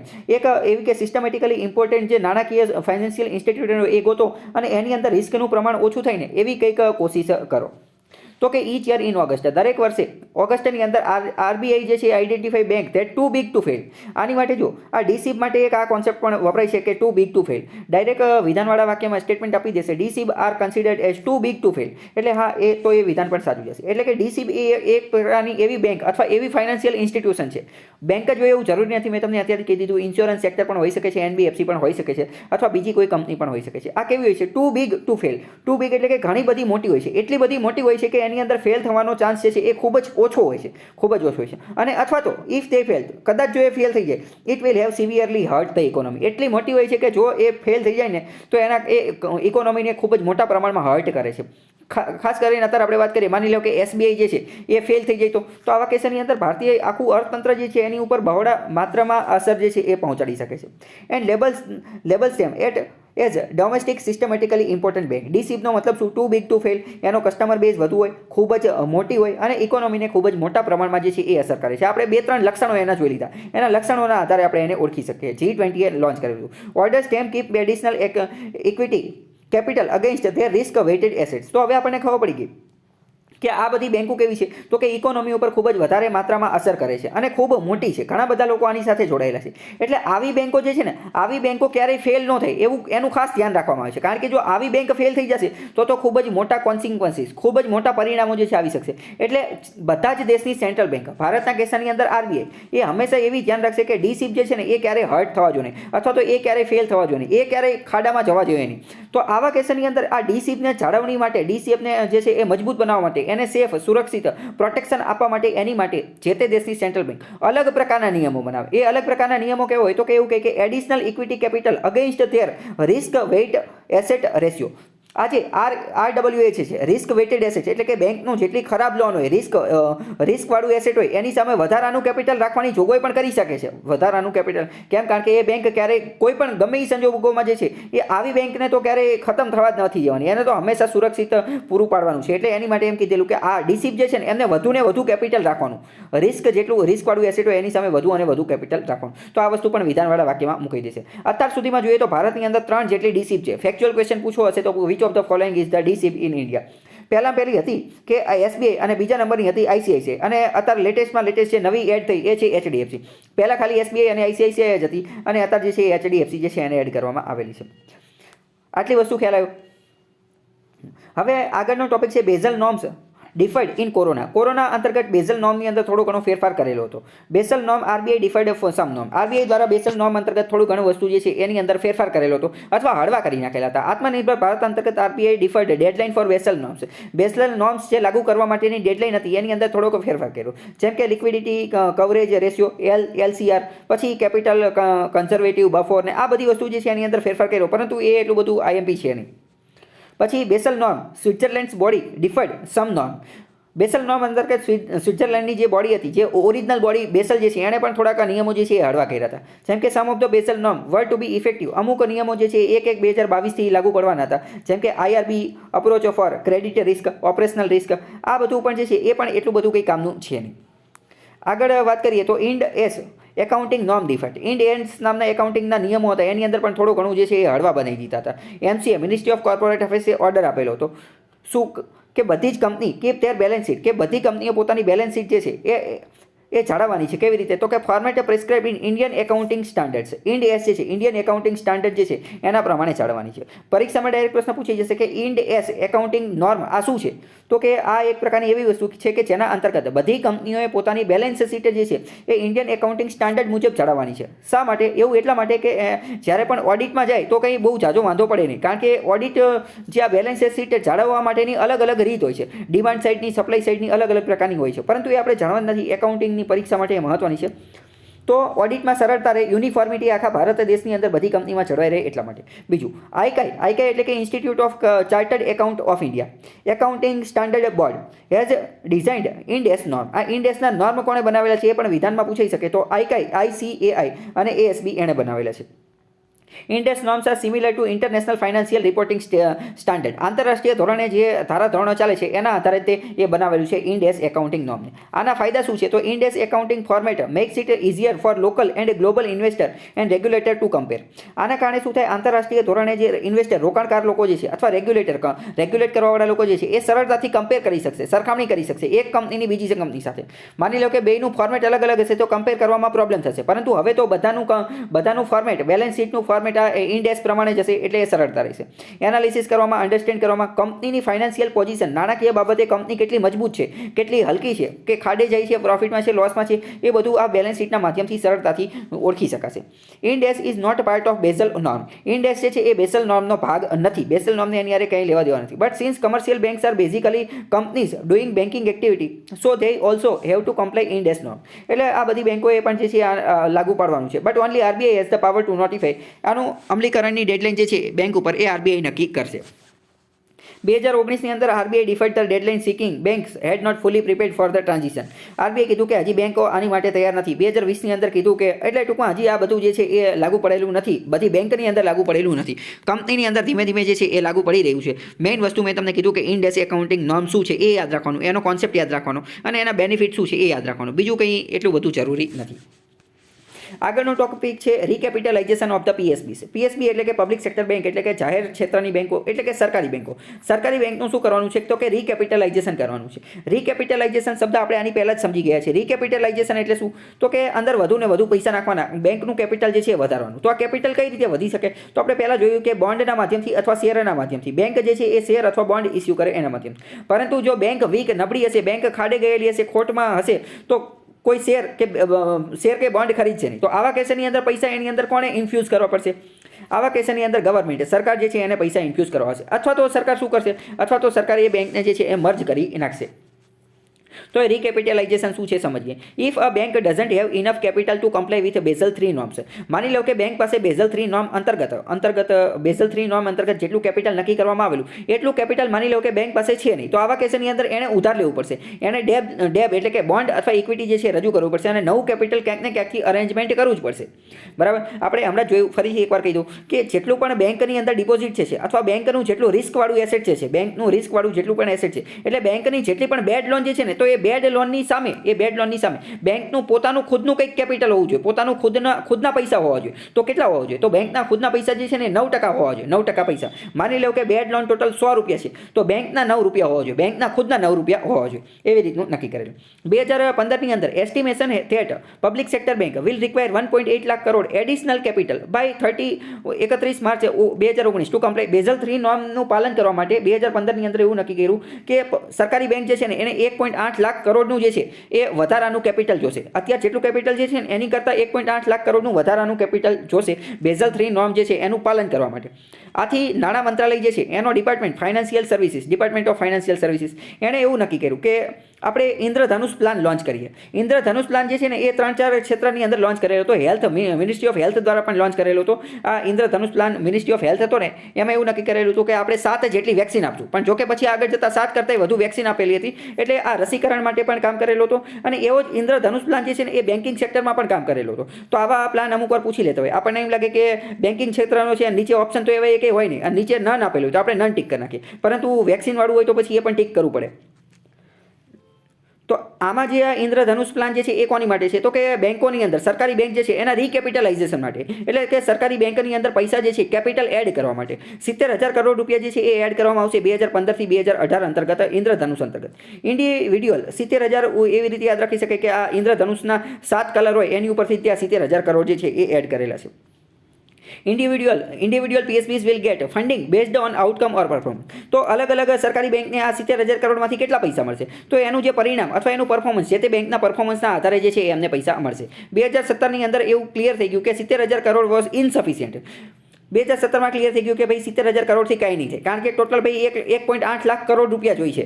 1.8 લાખ કરોડ, તો એમાં 70,000 કરોડથી કંઈ એટલું બધું થશે નહીં. એટલે મોદી ગવર્મેન્ટ એનાઉન્સ્ડ મોર અમાઉન્ટ. એટલે સરકારે કીધું કે હવે વધુ ને વધુ પૈસા આપવા પડશે. To arrange rupees for this government began to issue bank recapitalisation bond. તો હવે સરકાર પાસેથી એવા કંઈ પૈસા હોય નહીં, એટલે સરકારને ખબર પડી ગઈ કે હજી બેંકમાં વધુ ને વધુ પૈસા નાખવા પડશે. એટલે સરકારે પૈસા પ્રાપ્ત કરવા માટે શું કર્યું? સરકારે બોન્ડ ઇસ્યુ કર્યા અને આ બોન્ડ જે છે એ પબ્લિક સબસ્ક્રાઇબ કરશે. તો આ બોન્ડનું નામ શું આપ્યું? Bank recapitalisation bond. Bank recapitalisation in the market with following feature. હવે આ બેંક રિકેપિટલાઇઝેશન બોન્ડ જે છે કોની માટે છે? તો એ ખબર પડી ગઈ કે બેંકના રિકેપિટલાઇઝેશન માટે. કોણે ઇસ્યુ કર્યા? તો કે ગવર્મેન્ટે ઇસ્યુ કર્યા. આના એડવાન્ટેજીસ અથવા આના ફીચર, આના લક્ષણો કયા કહે છે? આરસીબીના લક્ષણો કયા કહે છે? The bond will have interest rate 7%નો જે છે એ વ્યાજ દર હશે. મેચ્યોરિટી ક્યારે થશે? તો કે 2028 થી 2033માં. આ જ્યારે ખરીદાય મેચ્યોર એટલે કે 2028 થી 2033ની અંદર એ પૈસા જે છે એ પાછા મળે. નોટ ટ્રાન્સફરેબલ, ત્રીજી પાર્ટીને ટ્રાન્સફરેબલ ન થઈ જાય. નોટ કન્વર્ટેબલ ઇન્ટુ શેર, શેરની અંદર પણ કન્વર્ટ ન થઈ શકે. એટલે કે સ્ટોક માર્કેટની અંદર શેર બજારમાં પણ હેરાફેરી થઈ શકે નહીં. ગવર્મેન્ટ ઇન્સ્ટ્રક્ટેડ PSB, સરકારે સૂચના આપી કોને? સરકારી બેંકોને to mobilise equity share capital from private investor. સરકારી બેંકોને એવું કીધું કે તમે ગમે ત્યાંથી પૈસાનું અરેન્જમેન્ટ કરો. ગમે ત્યાંથી એટલે ક્યાંથી? તો કે ખાસ કરીને પ્રાઇવેટ ઇન્વેસ્ટર જે છે એને બોલાવો અને એને જે છે એ ઇક્વિટીના માધ્યમથી જે છે કેપિટલનું અરેન્જમેન્ટ કરો. કેપિટલનું અરેન્જમેન્ટ ગમે ત્યાંથી કરવું જરૂરી જ હતું. કેમ? કારણ કે આપણે પહેલાં તો જોયું કે આ બેસલ 3 નોર્મ જે છે, બેસલ 3 નોર્મે એવું કીધું કે 9% કેપિટલ બેંકનું ખુદનું પોતાનું રાખવાનું છે, જે ઓછું પડતું હતું. કારણ કે 1.8 લાખ કરોડ રૂપિયા દરેક સરકારી બેંકની અંદર જોતા હતા. તો સરકારે આની માટે અલગ અલગ વસ્તુ કરી, કેપિટલાઇઝેશન એ બધું કર્યું, 70,000 કરોડ રૂપિયા આપ્યા, પરંતુ એ બધા પૈસા ઓછા પડતા હતા. પછી બોન્ડ ઇસ્યુ કર્યા, તો બોન્ડથી એ મેળવ્યો ને એટલે સરકારે એવું કીધું સરકારી બેંકને કે તમે હવે તમારી રીતે પોતપોતાની રીતે પ્રાઇવેટ ઇન્વેસ્ટર ગોતવાની કોશિશ કરો. However, investors shy away from smaller banks with weak balance sheet. પરંતુ ઇન્વેસ્ટર લોકો જે છે એ જે નબળી બેંકો હોય અથવા તો જે નાની બેંક હોય એની અંદર ઇન્વેસ્ટ કરતા ન હતા, કારણ કે એમને એ બેંકથી ડર લાગતો હતો. બેંક ખુદ ખાડામાં હતી, વીક હતી, નબળી હતી, એટલે ઇન્વેસ્ટર લોકો જે છે એ પણ એની અંદર ઇન્વેસ્ટ કરતા ન હતા. તમારો પ્રશ્ન એવો છે કે સરકાર ગવર્મેન્ટે દરેક બેંકોને એવું શા માટે કીધું કે પ્રાઇવેટ ઇન્વેસ્ટર જે છે એની પાસેથી પૈસાનું અરેન્જમેન્ટ કરો? એવો જ પ્રશ્ન છે ને તમારો? હા, તો એનો અત્યારે તો મેં તમને એનો હિસાબ સમજાયો ને. કારણ કે સમજો, પહેલાં તો દરેક બેંકે જે છે એ કેપિટલ, પોતાનું ખુદનું કેપિટલ કોઈને કોઈ જગ્યાએથી અરેન્જમેન્ટ કરવું ખૂબ જરૂરી હતું. કેટલું કેપિટલ? તો કે 9% જેટલું કેપિટલ.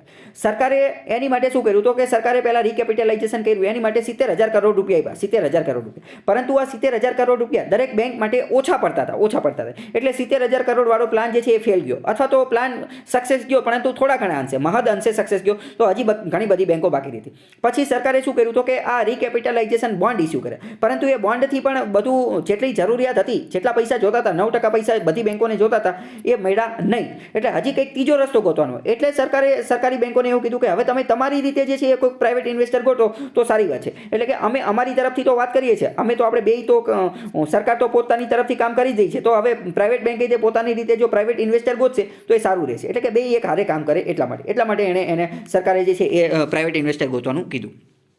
ડાઉટ ક્લિયર થયો? તો પછી આ બધી વસ્તુ ડામવા માટે તે સરકારે બીજું પણ એક કાર્ય કર્યું કે અમુક બેંકો હતી ને એને મર્જ કરી નાખી. જેમ કે 2017ની અંદર SBIની અંતર્ગત 5 જેટલી બેંક જે છે એ મર્જ કરી નાખી. પછી 2019ની અંદર દેના બેંક અને વિજયા બેંક જે છે એને BOB, બેંક ઓફ બરોડાની અંદર મર્જ કરી નાખી. અને બીજી પણ ઘણી બધી મર્જ કરી નાખી. એ કઈ રીતે મર્જ કરી એ આપણે જોઈશું. Total capital infusion in recent years as per budget 2020ની સ્પીચ અનુસાર તાજેતરની અંદર સરકાર દ્વારા બેંકની અંદર કેટલું કેપિટલ ઇન્ફ્યુઝ કરવામાં આવ્યું છે, કેટલું કેપિટલ જે છે નાખવામાં આવેલું છે? તો કે 3.5 લાખ કરોડ, 3.50 લાખ કરોડ, 3.50 લાખ કરોડ. હા, સરકારે એટલા પૈસા જે છે નાખેલા છે. અને આ 3.50 લાખ કરોડ જે છે આ ખૂબ મોટી રકમ છે. વાય ખૂબ મોટી રકમ? કારણ કે ભારતની જીડીપી જ 3 લાખ કરોડ છે. ભારતની જીડીપી જે છે ને એ 3 લાખ કરોડ છે. તો 3.5 લાખ કરોડ તો બેંકની અંદર જ આપણે નાખી દીધા છે, અને એ પણ પાછી કઈ સરકારી બેંકની અંદર. અને એ રીતે પાછું કોનું? કેપિટલ માટેનું, જે કેપિટલ એડિક્યુસી રેશિયો બેસલ 3 નોર્મ જે છે એનું પાલન કરી શકે એની માટે. તો આની ઉપરથી ખબર પડી જાય કે ભારતની અંદર સરકારી બેંકની હાલત જે છે એ કેટલી ખરાબ છે. આગળ એક ક્વેશ્ચન પૂછેલો છે, with reference to the government of public sector banking in India find the correct statement. ભારતની અંદર જે સરકારી બેંક જે છે એની બાબતે સાચું વિધાન શોધવાનું છે. પહેલું એવું કહે છે કે capital infusion into public sector banks by the government of India has steadily increased in the last decade. છેલ્લા 10 વર્ષની અંદર જે છે એ સરકાર જે છે એ સરકારી બેંકની અંદર જે કેપિટલ ઇન્ફ્યુઝ કરે છે, કેપિટલ નાખે છે, એની અંદર સતત વધારો થયો છે. પહેલું વિધાન એવું કહે છે. અને બીજું વિધાન એવું કહે છે કે two put the public sector bank in order. સરકારી બેંકો જે છે એ યોગ્ય કામ કરી શકે, ઓર્ડરમાં રહી શકે. The merger of association bank with the partner state bank of India has been affected. તો એના કારણે શું થયું છે કે એના કારણે associate banks with the parent state bank of India એને પણ અસર થયેલી છે. તો સાચું વિધાન શું? સમજો, અત્યાર સુધી આપણે જેટલું સમજ્યા એમાં પહેલા વિધાનનું કંઈ લેવા દેવા છે નહીં. પહેલા વિધાનનો જવાબ મળી શકે એવું કંઈ આવેલું નથી. બીજું વિધાન જે છે, બીજું વિધાન એનું આપણને ખબર પડી ગઈ. બીજું વિધાન જે છે એ આપણને ખબર પડી ગઈ કે બીજું વિધાન તો સાચું જ છે. બીજું વિધાન સાચું જ છે, કારણ કે SBIને એને મર્જ કર્યું છે એટલે એને તો એફેક્ટ થશે જ તે. એટલે આપણે 50-50 સુધી પહોંચી ગયા. પહેલાંનો આપણને આન્સર મળ્યો નથી. હવે છેલ્લા ઘણા ટાઈમથી જે છે ને એ UPSC, ખાસ કરીને UPSC આવા ટ્રેન્ડવાળા ક્વેશ્ચન પૂછી રહી છે. ટ્રેન્ડવાળા ક્વેશ્ચન એટલે કે છેલ્લા એક દશકાની અંદર જે છે એ વધારો થયેલો છે, છેલ્લા એક દશકાની અંદર ઘટાડો થયેલો છે. તો મારા મત પ્રમાણે આવા ક્વેશ્ચનને કઈ રીતે ડીલ કરવાનું? આવા જેટલા પણ સ્ટેટમેન્ટ આપેલા હોય છે ને એ મોટે ભાગે ખોટા જ હોય છે. કેમ ખોટા જ હોય છે? કારણ કે થોડુંક પ્રેક્ટિકલ વિચારો કે લાસ્ટ ડિકેડ, છેલ્લા 10 વર્ષની અંદર સરકાર દ્વારા પોતાનું જે કેપિટલ ઇન્ફ્યુઝનનું પ્રમાણ જે છે એ સ્ટેડીલી ઇન્ક્રીઝિંગ, એટલે કે સતત વધી જ રહ્યું છે. તો સતત 10 વર્ષ સુધી વધે જ તે એવું પોસિબલ નથી, કારણ કે ઘડીક વધતું હોય, ઘડીક ઘટતું હોય. આવી બધી ઇકોનોમીની અંદર મોટે ભાગે જે બધો ટ્રેન્ડ ચાલતો હોય એને કેવું હોય તો કે ઘડીક વધે, ઘડીક ઘટે, ઘડીક વધે, ઘડીક ઘટે. તો અમુક વાર વધતું હોય, અમુક વાર ઘટતું હોય. એટલે હંમેશા મોટા ભાગના કેસની અંદર આ જે સ્ટેડીલી ઇન્ક્રીઝિંગ અથવા સ્ટેડીલી ડિક્રીઝિંગ વાળા છે એ વિધાન મોટે ભાગે કેવો હોય છે? ખોટા હોય છે. અને આની અંદર પણ આ ખોટું છે. કેમ? કારણ કે સરકારે સતત જે છે એની અંદર વધારો કરેલો નથી, સતત નથી વધારો કરેલો. બરાબર? એ સ્ટેડીલી એ ઝિગઝેગ અનુસાર છે, એનો ગ્રાફ જે છે એ ઝિગઝેગ છે. તો પહેલું ખોટું છે અને માત્ર ઓનલી 2 આન્સર આવશે. હવે બેન્કિંગ સેક્ટરની અંદર ગવર્નન્સ અને એડમિનિસ્ટ્રેટિવ રિફોર્મ કયા કર્યા એ જોઈએ. સરકારી વિભાગની અંદર ગવર્નન્સને રિલેટેડ અને એડમિનિસ્ટ્રેટિવ રિફોર્મ કર્યા છે. તો કે જ્ઞાન સંગમ પહેલો 2015ની અંદર પુણેની અંદર જ્ઞાન સંગમ કર્યું. એટલું બધું કામનું છે નહીં, કારણ કે 2-3 વર્ષ જૂનું છે. અને હવે આગળનો ટોપિક છે પબ્લિક સેક્ટર બેન્કિંગ પર્સોનલ. પર્સોનલનો મતલબ શું થાય? પર્સોનલનો મતલબ થાય અધિકારી. પર્સોનલનો મતલબ થાય અધિકારી. તો પબ્લિક સેક્ટર બેંક જે છે, સરકારી બેંક જે છે, સરકારી બેંકની અંદર બોર્ડ ઓફ ડિરેક્ટર, ચેરમેન આ બધાની નિમણૂક કોણ કરે? એમડી ને સીઈઓ ને ચેરમેન ને ફૂલ ટાઈમ ડિરેક્ટર ને આ બધાની નિમણૂક કોણ કરે? તો સરકારી બેંકની અંદર આ બધા જે પર્સોનલ ઉચ્ચ લેવલના જે અધિકારીઓ એ બધાની નિમણૂક કરવાનું કાર્ય બેંક બોર્ડ બ્યુરો કરે છે, BBB.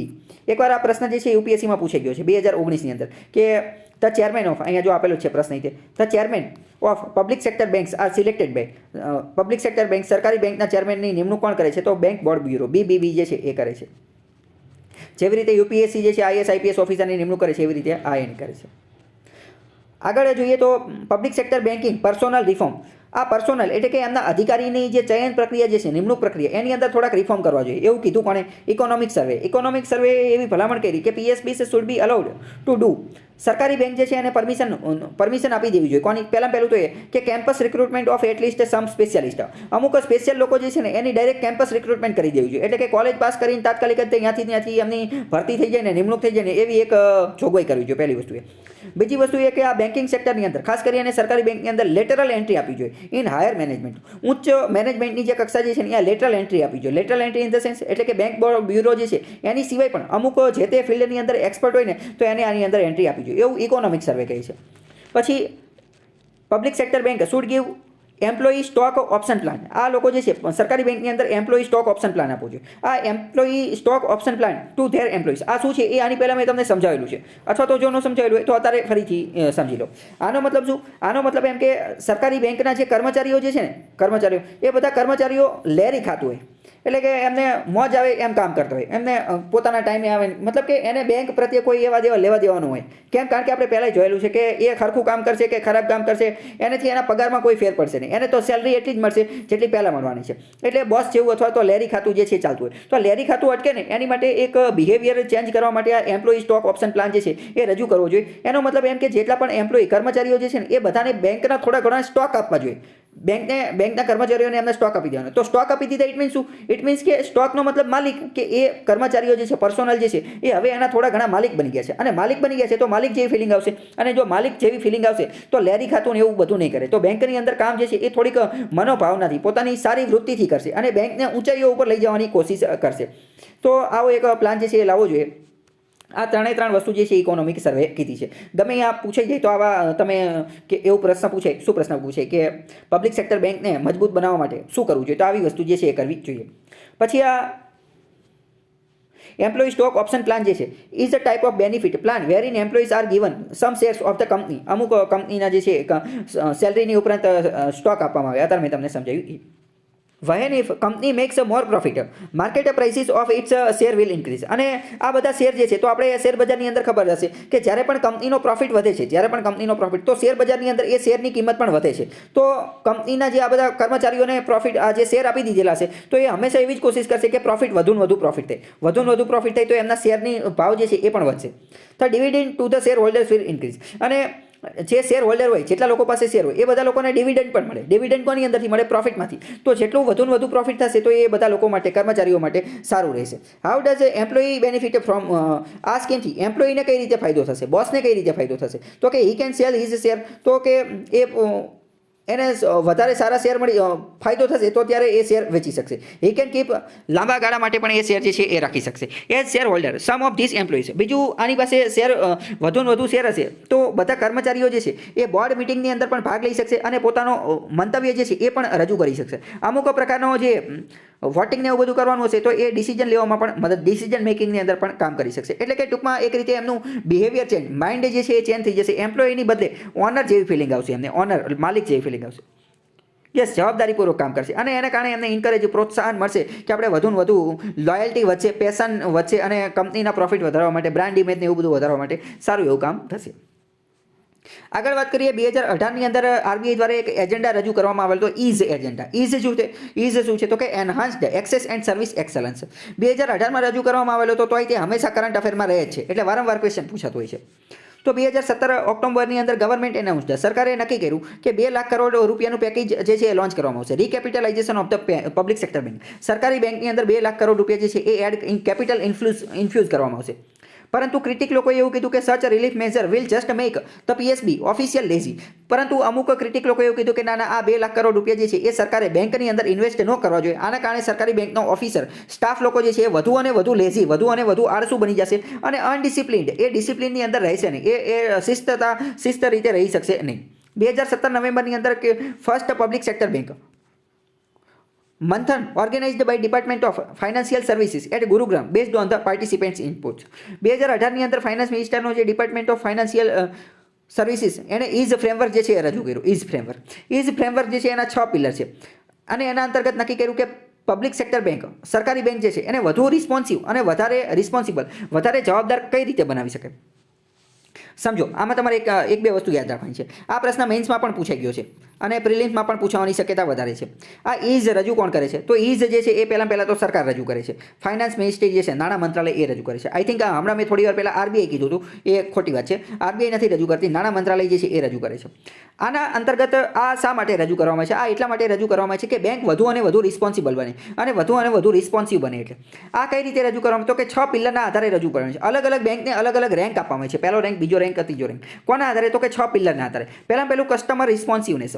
દરેક બેંક, માની લો કે એસબીઆઈ જે છે, એસબીઆઈ, એચડીએફસી, તો બંનેની અંદર જોવે કે કસ્ટમરનો રિસ્પોન્સિવ કેટલો છે. કોઈ વ્યક્તિ એસબીઆઈમાં ખાતું ખોલાવે છે, એચડીએફસીમાં ખાતું ખોલાવે છે, એચડીએફસીમાં ખાતું ખોલાવે છે, પ્રાઇવેટ બેંક છે તો કે આવો બેહાડે ચા પીવડાવે.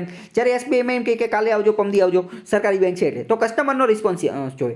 પછી બીજો પિલર છે રિસ્પોન્સિબલ બેન્કિંગ. બેન્કિંગ સુવિધા જે છે એ રિસ્પોન્સિબલ એટલે કે જવાબદાર હોવી જોઈએ. જવાબદાર બેન્કિંગનો મતલબ શું? બેન્કિંગ અંતર્ગત બેંક જે છે, બેંક જે કોઈ પણ સેવાઓ આપે છે તો એ બધી સેવા માટે બેંક જવાબદાર છે. બેંક લોન આપે છે તો એ લોન રિકવર કરવાની એ બેંકની જવાબદારી છે. પછી બેંક એવું ન કહી શકે કે એનપીએ વધતા જાય છે તો એમાં હું શું કરું? સામેવાળા જે લોન લઈ જાય એ પૈસા ભરતા જ નથી, તો ભાઈ તમે લોન આપો ત્યારે પહેલાં ચેક કરો, એની ક્રેડિટ હિસ્ટ્રી એ બધું ચેક કરો, ફાઇનાન્શિયલ સ્ટેટમેન્ટને એ બધું ચેક કરો, બેલેન્સ શીટને એ બધું ચેક કરો, મતલબ કે રિડ્યુસ એનપીએ. પછી ફ્રોડ જે છે એ બેંકની અંદર અટકાવવાનો. ઘણી બધી વાર સરકારી બેંકની અંદર ફ્રોડને એ બધું વધુ થતું હોય, ફરિયાદ કરવામાં એ બધામાં પણ સરખો જવાબ દેતા હોતા નથી, તો રિસ્પોન્સિબલ બેન્કિંગની સ્થાપના કરવાની. પછી credit of tech. Try to reach out the potential borrower for home, auto, education loan. બેંકે એવી કોશિશ કરવાની કે હોમ લોન લેવાવાળા, ઓટો લોન લેવાવાળા, એજ્યુકેશન લોન લેવાવાળા, આ બધા લોકો જે છે એની પાસે બેંક સામેથી જાય. આપણે શું થાય, સરકારી બેંકની અંદર કેવું હોય, સરકારી બેંકની અંદર તો આપણે જવાનું બેંકની અંદર અને કહેવાનું કે મને લોન આપો. પરંતુ સરકાર એવું કહે છે કે આ લોનવાળાએ જે છે એ ખુદ જવાનું. અહીંયા હું બીજી વાત પણ કહી દઉં કે આ જે ઇઝ ફ્રેમવર્ક જે છે ને એ માત્ર પબ્લિક સેક્ટર બેંકને જ લાગુ પડે છે, ખાલી સરકારી બેંકને જ લાગુ પડે છે. કેમ? કારણ કે પ્રાઇવેટ બેંક તો ઓલરેડી પોતાની રીતે પ્રોફિટ કરે જ છે. આ સરકારી બેંક જે છે એ વધારે રિસ્પોન્સિબલ કઈ રીતે બની શકે નહીં માટે, એટલે આ ખાલી અને ખાલી સરકારી બેંકને જ લાગુ પડે છે. તો પ્રાઇવેટ બેંકવાળા તમને ખ્યાલ હશે કે પ્રાઇવેટ બેંકમાં આજે હોમ લોન ને, ઓટો લોન ને, એજ્યુકેશન લોન, એની માટે આપણને વારંવાર ફોન આવતા હોય, અથવા તો એ આપણને ગમે આ ભેગા થઈ ગયા હોય, અથવા મોલ, શોપિંગ મોલની કે રેસ્ટોરન્ટની કે બધાની બારે આઉટલેટ નાખીને બેઠા હોય અને આપણને કહેતા હોય લોન લે લો એવી રીતે. તો આમને એમ કીધું કે સરકારી બેંકોએ પણ આવી સુવિધા જે છે એ આપવી જોઈએ, એટલે કે ક્રેડિટ ઓફ ટેક. પછી help MSME entrepreneurs via SIDBI's Udyam Mitra portal approve reject loans in not more than 15 days.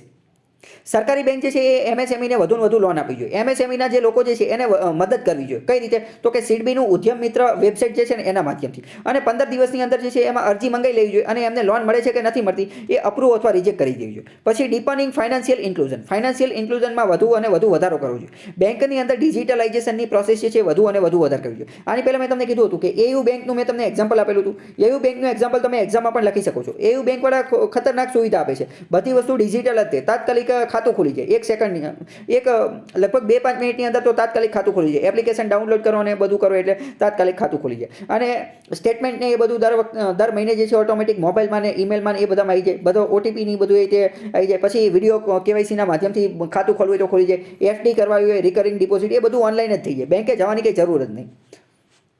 તો એવી જ વસ્તુ જે છે એ કે સરકારી બેંકોએ પણ કરવી જોઈએ. પછી એમ્પ્લોઈઝ હ્યુમન રિસોર્સ મેનેજમેન્ટ. કર્મચારીઓ જે છે, એનો એચઆરએમ તરીકે ઉપયોગ કરવાનો, એટલે કે હ્યુમન રિસોર્સ મેનેજમેન્ટ. એમને હ્યુમન રિસોર્સ અને એનો મેનેજમેન્ટ એને ઇમ્પ્રૂવ એટલે કે સુધારવાનું. ટ્રેનિંગ આપવાની, performance linked promotion, salary, posting, transfer, એમને ટ્રેનિંગ આપી અને મજબૂત બનાવવાના. ટ્રેનિંગ આપીને એ મજબૂત નથી બનતા તો પ્રમોશન આપીને પ્રમોશનની લાલચ આપવાની, સેલરી વધારવાની, અથવા તો ટ્રાન્સફર કરી નાખવાનું. આવી બધી વસ્તુ કરવાની. તો 6 પોઈન્ટ જે છે મહત્વના છે, કારણ કે મેં તમને કીધું આ છેલ્લા કેટલા ટાઈમથી ચર્ચામાં છે. પ્રશ્ન પ્રિલિમ્સમાં કેવો પૂછે કે ઇઝ ફ્રેમવર્કની અંતર્ગત નીચેનામાંથી કઈ વસ્તુ આવે છે? આમાંથી 2-3 વસ્તુ આપી દીધેલી હશે. હવે આનું ઇમ્પ્લિમેન્ટેશન અમલીકરણ કઈ રીતે કરશે? તો કે each whole time director of a PSB will be interested with one pillar of the EASE framework. સરકારી બેંક હશે, સરકારી બેંક, એનો એક ડિરેક્ટર હશે, અલગ અલગ ડિરેક્ટર હશે, એમાંના દરેક એક ડિરેક્ટરને આમાંનું એક પિલર સોંપવામાં આવશે. ઇઝ ફ્રેમવર્ક જે છે એનું એક પિલર સોંપવામાં આવશે. કીધું હશે કે ભાઈ તું ખાલી ડિજિટાઇઝેશન અને ફાઇનાન્શિયલ ઇન્ક્લુઝનનું કામ કર. બીજો ડિરેક્ટર હશે એને એમ કીધું હશે કે તું આ એમએસએમઈને મદદ કરો. બધા ડિરેક્ટરને અલગ અલગ કામ કીધું હશે. Their performance will be checked by PSBs board. અને આનું પરફોર્મન્સ કોણ ચેક કરશે? તો સરકારી બેંકના જે બોર્ડ ઓફ ડિરેક્ટર હશે એ ચેક કરશે, અથવા તો એક ઇન્ડિપેન્ડન્ટ એજન્સી જે છે એ ચેક કરશે અને આવું બધું કાર્ય કરશે. ફર્સ્ટ એવર ઇઝ રેન્કિંગ 2019ની અંદર પ્રથમવાર આ ઇઝ રેન્કિંગ જે છે એ રજૂ કરવામાં આવેલો હતો. તો એમાં પહેલી બેંક કઈ હતી? પહેલા નંબરની તો કે પહેલા નંબરની જે છે એ પીએનબી પંજાબ નેશનલ બેંક હતી. પછી હતી બેંક ઓફ બરોડા અને ત્રીજા નંબરે હતી સ્ટેટ બેંક ઓફ ઇન્ડિયા. આવી રીતે હતી, બરાબર. અને મેં તમને કીધું આ થોડા સમય વારંવાર લોન્ચ થતા હોય છે આના ઇન્ડેક્સ. આજે ઇઝ ઇન્ડેક્સ જે છે ઇઝ ઇન્ડેક્સ એ માત્ર સરકારી બેંક માટે જ લાગુ થાય છે. એટલે ત્રણ બેંક એવી છે સરકારી. પ્રાઇવેટ બેંકને આમાં ઇન્ક્લુડ કરવામાં આવતી નથી. એકવાર એક પરીક્ષામાં પ્રશ્ન પણ પૂછાઈ ગયો હતો, યુપીએસસીની જ હતી, પરંતુ સીડીએસ હતી. એમાં એક વિધાન એવું આપેલું હતું કે આ ઇઝ ઇન્ડેક્સ જે છે ઇઝ ઇન્ડેક્સ અથવા તો ઇઝ એજન્ડા એ પબ્લિક અને પ્રાઇવેટ બંને બેંકને લાગુ પડે છે. તો એ વિધાન ખોટું હતું. એ વિધાન એલિમિનેટ કરો એટલે તમે તાત્કાલિક આન્સર સુધી પહોંચી શકતા હતા.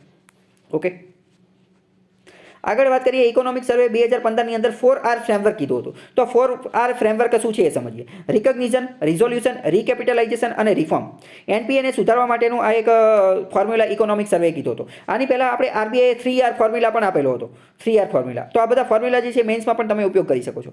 4R ફ્રેમવર્ક કોની માટે છે? તો કે બેડ લોન અથવા એનપીએને ઘટાડવા માટે. એનપીએને ઘટાડવા માટે ઇકોનોમિક સર્વે એમ કીધું કે 4Rનો ઉપયોગ કરો. પહેલાં તો રિકોગ્નાઇઝેશન, જે બેડ લોન જે છે એને ઓળખો કે તાત્કાલિક તમને ખબર પડી જાય છે કે ક્વોલિટી રિવ્યૂ, એની માટે લોનનું શું કરવું પડશે? રિવ્યૂ કરવું પડશે. એસેટ ક્વોલિટી રિવ્યૂના માધ્યમથી જેટલી પણ બેડ લોન જે છે અથવા વીક લોન જે છે એને ઓળખો. પછી શું કરો? તો કે પછી એનું રિઝોલ્યુશન કરવાની કોશિશ કરો. રિઝોલ્યુશન શું આપણે ઓલરેડી જોઈ લીધું. 5-25 ઇન્ફ્રાસ્ટ્રક્ચરના પ્રોજેક્ટ માટે કે વ્યાજદર ઘટાડવાનો, 5 વર્ષે રિવ્યૂ કરવાનો, 25 વર્ષ સુધી લોનનો સમયગાળો વધારવાનો, સીડીઆર, એસડીઆર, S4A, આઈબી આ બધાના માધ્યમથી વધારવાની કોશિશ કરો.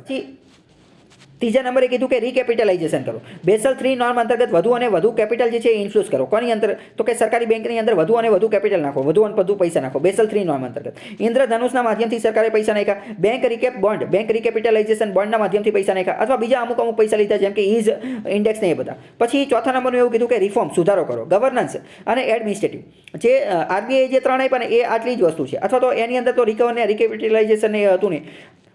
ઇકોનોમિક સર્વે કીધું કે છેલ્લા નંબરનું કે ચોથો આર જે છે કયો છે? રિફોર્મ, સુધારા કરો. ગવર્નન્સ એન્ડ એડમિનિસ્ટ્રેટિવ, સરકારી બેંકનું જે ગવર્નન્સ છે એનું એડમિનિસ્ટ્રેશન જે છે એની અંદર સુધારો કરો. આવી બધી વસ્તુ 4R જે છે એ કીધા. બીજી વાત કરીએ. ઇકોનોમિક સર્વે 2014ની અંદર 4D ફ્રેમવર્ક આપેલો હતો. તો ઇકોનોમિક સર્વે 2014ની અંદર 4D ફ્રેમવર્ક લોન્ચ કર્યો. એમાં ડિસેન્ટરનો મતલબ શું થાય? તો કે ડિગઅપ એટલે કે ખોદી અને કાઢવું. ડિગઅપ ગ્રેવ્સ, રિકવર મની એટલે કે પૈસા ખાણ ખોદી અને જેવી રીતે પૈસા કાઢવામાં એવી રીતે સરફાઈસી એક્ટના માધ્યમથી, આઈબીસીના માધ્યમથી અથવા સશક્તના માધ્યમથી વધુ અને વધુ પૈસા બહાર કાઢવાની કોશિશ કરશે. પછી બીજો ડી કયો છે? તો કે differentiate among PSB. Government should recapitalize profit making PSB. સરકારે શું કરવું જોઈએ? ડિફરન્શિએટ એટલે કે અલગ અલગ બેંક જે છે એના ગ્રુપ બનાવવા જોઈએ. એ ગ્રુપ બનાવીને શું કરવાનું કે પ્રોફિટ મેકિંગ પીએસબી હોય ને એને રિકેપિટલાઇઝ કરવી જોઈએ. અને જે બીજી લોસ મેકિંગ સરકારી બેંક જે છે એને શું કરવી જોઈએ? એને મર્જ કરી નાખવી જોઈએ, એને પ્રાઇવેટાઇઝ કરી નાખવી જોઈએ અથવા એને મર્જ કરી નાખવી. પછી ડાયવર્સિફાઈ. ત્રીજો ડી શું છે કે ડાયવર્સિફાઈ એટલે કે allow more number and variety of banks.